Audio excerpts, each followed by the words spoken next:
हमें लगता है कि हम आपको आउट नहीं कर सकते, और अगर आपको आउट भी कर दिया तो उतना समय नहीं है, तो अब हम अपने हथियार नीचे डाल देते हैं कि आपने बहुत अच्छा खेला।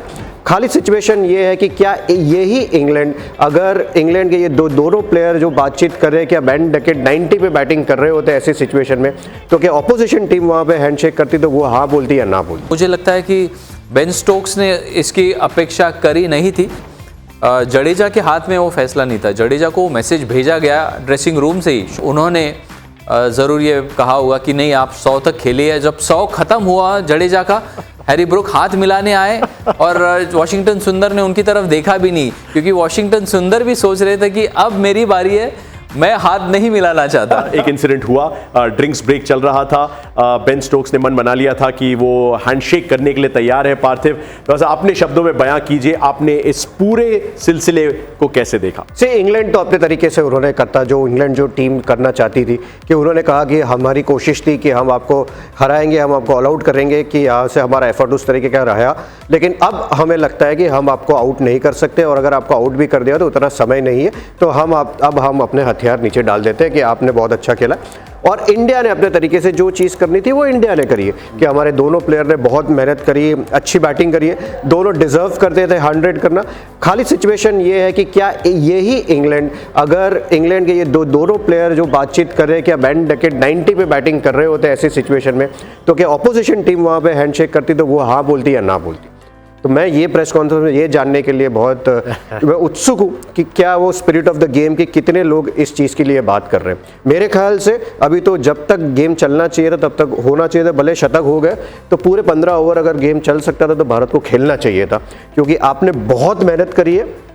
कल जब लंच से पहले जब 2 विकेट गए थे उस समय पे ऐसा लग रहा था कि ये कल ही भारत शायद टेस्ट मैच हार सकता है, लेकिन वहाँ से 143 ओवर तक की आपने बल्लेबाजी करी है। तो मेरे ख्याल से ये जो भारत ने जो किया वो सही किया, लेकिन और भी बैटिंग करनी चाहिए थी। इस स्पिरिट ऑफ द गेम की किताब लेके इंग्लिश क्रिकेट हमेशा से चले, और आई एम श्योर उनकी मीडिया में, उनके प्लेयर्स के बीच में, उनके एक्स प्लेयर्स के बीच में खूब चर्चा चलेगी, क्योंकि अभी 3 दिन का वक्त है, तो 72 घंटे में बहुत कुछ हो सकता है संजय। लेकिन अगेन जो पार्थिव ने बात उठाई, valid point, Ben Duckett, Jack Crawley या कोई भी और उस खेमे में होता। चलिए स्टोक्स और रूट को अलग कर देते हैं क्योंकि वो महान की श्रेणी में है, लेकिन क्या उन्हें डिनाई किया जाता वो शतक? ये डिबेट का इशू डेफिनेटली बनेगा। देखिए, अक्सर ऐसे टेस्ट मैचेस होते नहीं है, और अगर हम थोड़े से पहले जाएं 80s के, वहाँ पर इस तरह के टेस्ट मैचेस बहुत होते थे, जहाँ पर आखिरी सत्र में यदि कोई बल्लेबाज शतक के पास है तब पार्ट टाइमर्स गेंदबाजी करते थे, और ये माना जाता था कि 100 जल्दी से करा देते और मैच को कॉल ऑफ कराते हैं। तो वो प्रैक्टिस थी, मगर ये मुझे लगता है कि बेन स्टोक्स ने इसकी अपेक्षा करी नहीं थी, और मुझे लगता है कि जडेजा के हाथ में वो फैसला नहीं था। जडेजा को मैसेज भेजा गया ड्रेसिंग रूम से ही, शुभमन गिल हो या फिर गौतम गंभीर हो, उन्होंने ज़रूर ये कहा होगा कि नहीं, आप 100 तक खेलिए। जब 100 ख़त्म हुआ जडेजा का, हैरी ब्रुक हाथ मिलाने आए और वॉशिंगटन सुंदर ने उनकी तरफ देखा भी नहीं, क्योंकि वॉशिंगटन सुंदर भी सोच रहे थे कि अब मेरी बारी है, मैं हाथ नहीं मिलाना चाहता, क्योंकि टेस्ट शतक होता है। और बहुत खुशी की बात है कि हमारे दोनों लेफ्ट हैंडर्स को इंग्लैंड में अपना पहला टेस्ट शतक लगाने का मौका मिला, और उन्होंने वो पूरे दोनों हाथों से वो एक्सेप्ट भी किया। आई गेस उसमें एक और पहलू है कि एक पूरे सेशन विकेटलेस जाने के अलावा जितनी वो तपस्या चली जाडेजा और वॉशिंगटन सुंदर की, I am guessing even from a think tank point of view, Gautam गंभीर, शुभमन गिल जो ड्रेसिंग रूम में थे, जिन पे ये फैसला निर्भर करता था कि भारत और बैटिंग करे या नहीं, उनका भी यही सोचना होगा कि जब इतनी मेहनत की है, इतना पसीना बहाया है, इतना अनुशासन दिखाया है, तो एक लैंडमार्क क्यों नहीं, खासतौर से वॉशिंगटन सुंदर के लिए जिन्होंने इससे पहले कभी भी एक टेस्ट मैच 100 नहीं बनाया था। जी बिल्कुल, आई थिंक पहला टेस्ट शतक एक बहुत बड़ा लम्हा होता है आपकी ज़िंदगी का। आई थिंक ये अब आप पूरी ज़िंदगी वॉशिंगटन सुंदर ये चीज़ याद रखेंगे, खास करके जब भी कहेंगे कि भारत टेस्ट मैच बचाना था। टेस्ट मैच एकदम मुश्किल परिस्थिति में था, मुझे 5 नंबर पर बैटिंग करने के लिए भेजा गया और मैंने एक नाबाद शतक बनाया और टेस्ट मैच बचाया। तो आई थिंक वो एक बहुत बड़ी चीज़ है किसी के भी करियर में, और ये वॉशिंगटन सुंदर के लिए बहुत बड़ा लम्हा है, उसमें कोई डाउट नहीं है। मैं अभी भी कह रहा हूँ कि इसमें से दोनों टीमों ने कुछ भी गलत नहीं किया। इंग्लैंड भी अगर कह रही थी कि हमें नहीं खेलना, तो वो उनकी तरीके से सही थे कि उन्होंने अपने हथियार डाल दिए थे कि नहीं, बस मेरा काम हो गया है, हम अब यहाँ से कोशिश नहीं कर रहे। बट भारत ने भी कुछ गलत चीज़ नहीं करी है, क्योंकि हमें पता है कि ये टेस्ट मैच हमने तो बचा लिया है, हमारे दोनों प्लेयर ने बहुत मेहनत करी है यहाँ तक, और दोनों ये चीज़ डिजर्व करते हैं कि 100 कर सकते।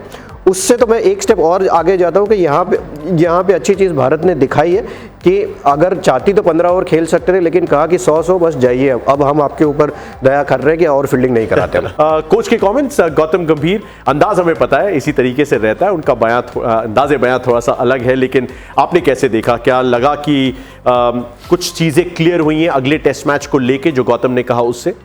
मुझे नहीं लगता कि अगले टेस्ट मैच के बारे में कुछ क्लियर हुआ है, क्योंकि बहुत सारे फैसले लेने हैं और मैच ख़त्म होने के बाद अक्सर कोच उस तरफ सोचता नहीं है, क्योंकि थोड़ा सा इतना इन्वॉल्व रहते हैं, इतने सारे इमोशंस रहते हैं। तो सबसे पहले कि वो एक काफ़ी प्राउड फील करना कि जिस तरह का एफर्ट लड़कों ने दिया है, उसके बारे में बड़ा अचीवमेंट है कि 5 सेशन बल्लेबाजी करिए और आपके 3 बल्लेबाजों ने शतक लगाया, केएल राहुल ने इतनी अच्छी बल्लेबाजी करी है, तो वो बहुत सारे पॉजिटिव्स मुझे लगता है इस टेस्ट मैच से देखे जाएंगे। और जब टीम ट्रैवल करेगी यहाँ से मैनचेस्टर से, शायद कल लंदन पहुँच जाएगी, और कल शाम से फिर वो थोड़ा सा अगले मैच के बारे में आप सोचना शुरू कर देंगे। मगर एक बात तो तय है कि विकेट कीपर आएंगे।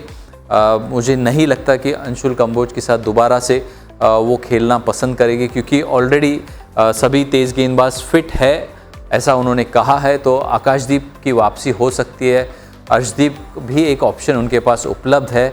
तो अब किस कॉम्बिनेशन के साथ जाएंगे, ये थोड़ा सा मुश्किल भी हो गया, इसलिए भी हो गया क्योंकि अब वॉशिंगटन सुंदर, रविंद्र जडेजा, इन्होंने अपना स्थान बिल्कुल तय कर लिया है। आपको विकेट कीपर एक लेकर आना ही है, तो 7 पोजीशंस वहाँ पर आपकी ब्लॉक हो गई। अब नंबर 8 के ऊपर कौन, क्या कुलदीप खेलेंगे या फिर दोबारा से शार्दुल ठाकुर खेलेंगे? यही एक मुझे लगता है जो एक डिसीजन लेना होगा, वो गौतम और शुभमन को लेना होगा। 69 ओवर तक वॉशिंगटन सुंदर को गेंदबाजी नहीं मिली थी। चलिए, एक तरीका है ध्यान आकर्षित करने का, शतक जड़ दीजिए आप, तो आपकी जगह भी सीमेंट हो जाती है। बट रोशन पक्ष काफ़ी सारे इस सीरीज़ में। ऑन अ सीरियस नोट, पार्थिव, आपके हिसाब से सबक कौन से जो सबसे ज़रूरी है ताकि इस सीरीज़ में वही कर सके जो 3-4 साल पहले किया था जब 2-2 की बराबरी करी थी? आई थिंक एक्चुअली में जिस तरीके से भारत ने ये टेस्ट मैच खेला है कि क्या सही कर सकता था, बट जैसे जब से टॉस हुआ है उसके बाद में लगभग सारी चीज़ें भारत के अगेंस्ट में जा रही थी कि जब बैटिंग करने उतर रहे थे तब बादल छा जाते थे, जब गेंदबाजी करने आए तो धूप थी, उसके बाद में बहुत बड़ा स्कोर जड़ दिया। तो यहाँ पे अगर मुड़ के इस टेस्ट मैच को देखेंगे तो शायद अगर दूसरे दिन जब इंग्लैंड ने बैटिंग करी तो वहाँ पे थोड़ी सी जो गेंदबाजी हुई थी वो दोनों साइड पे हुई थी।